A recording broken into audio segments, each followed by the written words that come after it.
मेरा नाम आमना इफ्तिखार है और मैं कंसल्टेंट क्लिनिकल साइकोलॉजिस्ट हूँ। करंटली मैं rainbow obesity and eating disorder centre Shadman में और इसके अलावा मरहम के प्लेटफॉर्म से जो है वो ऑनलाइन वीडियो कंसल्टेशन की सहूलत फराहम करती हूँ। जब हम साइकोलॉजिकल डिसऑर्डर्स की बात करते हैं तो उसमें मुख्तलिफ़ किस्म के डिसऑर्डर्स हमारे पास आते हैं और उन्हीं में एक जो लेस कॉमन है बट वेरी सीरियस वन है वो जेंडर आइडेंटिटी डिसऑर्डर होता है। जैसे कि मैंने शुरू में आप लोगों के साथ एक केस शेयर किया जो कि हमारे से क्वेश्चन पूछा गया कि मुझे इस किस्म की फीलिंग्स आती है या मैं अपनी जेंडर से जो हूँ वो इतनी डिससेटिस्फाइड हूँ कि मैं मैरिड भी हूँ, मेरे बच्चे भी हैं और फिर भी मैं अपनी लाइफ में मूव ऑन नहीं कर पा रही, तो मैं अपनी ज़िंदगी को कैसे बेहतर कर सकती हूँ। तो जेंडर आइडेंटिटी डिसऑर्डर जो है this is as I mentioned less common but it's a real condition जिसमें लोग जो बच्चे से ही हम इसको जो है वो नोटिस करना शुरू कर देते हैं कि बच्चे बचपन से ही थोड़े डिफरेंट होते हैं।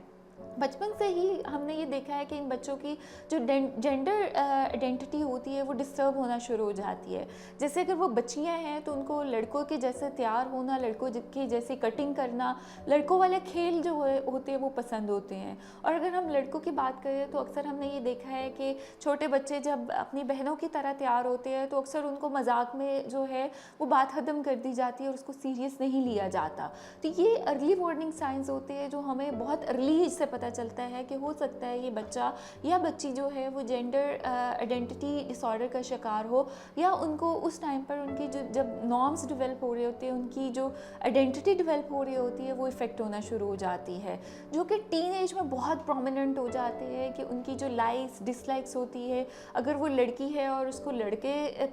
जैसा बनना पसंद है तो आपने अक्सर देखा होगा कि वो लड़कों के ग्रुप में ज़्यादा रहती हैं, वो लड़कों की तरह जो है वो बोल्ड एक्शंस करते हैं ताकि उनको एक सेटिस्फेक्शन मिले। और इसी तरह जो लड़कों के अंदर फेमिनिज्म ज़्यादा होता है या उनको लड़की बनना पसंद होता है तो आपने अक्सर देखा होगा वो अपनी बाल इस तरह के रख लेते हैं या उनकी ड्रेसिंग इस तरह की हो जाती है। और अक्सर आप सोशल मीडिया अगर देखते हैं तो हमें मुख्तलिफ़ किस्म की इसी तरह की स्टोरीज़ मिल रही होती है और बहुत फेमस लोग जो है वो इस चीज़ में से गुजर रहे होते हैं। शुरू में उनको जो है वो काफ़ी क्रिटिसिज्म मिलता है, बाद में लोग उस चीज़ को एक्सेप्ट कर लेते हैं या ये लोग अपनी आइडेंटिटी को जो है वो प्रूव करना शुरू कर देते हैं। अगर मैं इसके ट्रीटमेंट की बात करूँ तो इसमें हमने सबसे पहले ये देखना है कि इसके फैक्टर्स क्या है। अगर तो वो जेनेटिक फैक्टर्स हैं तो उसमें लेस चांसेस होते हैं कि हम उसको क्योर कर सकें, हम उसको ट्रीट कर सकें। और अगर कुछ एनवायरमेंटल फैक्टर्स की वजह से, जैसे अगर किसी फैमिली में सिर्फ लड़कियाँ ही हैं तो फैमिली कॉन्शियसली उनको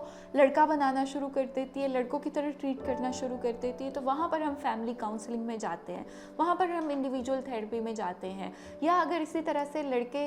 फैमिली में बहुत ज़्यादा है और किसी को ख्वाहिश है कि हमारे यहाँ बेटी हो तो बचपन से ही पेरेंट्स अनकॉन्शियसली उनको बच्चियों की तरह ट्रीट करना शुरू कर देते हैं।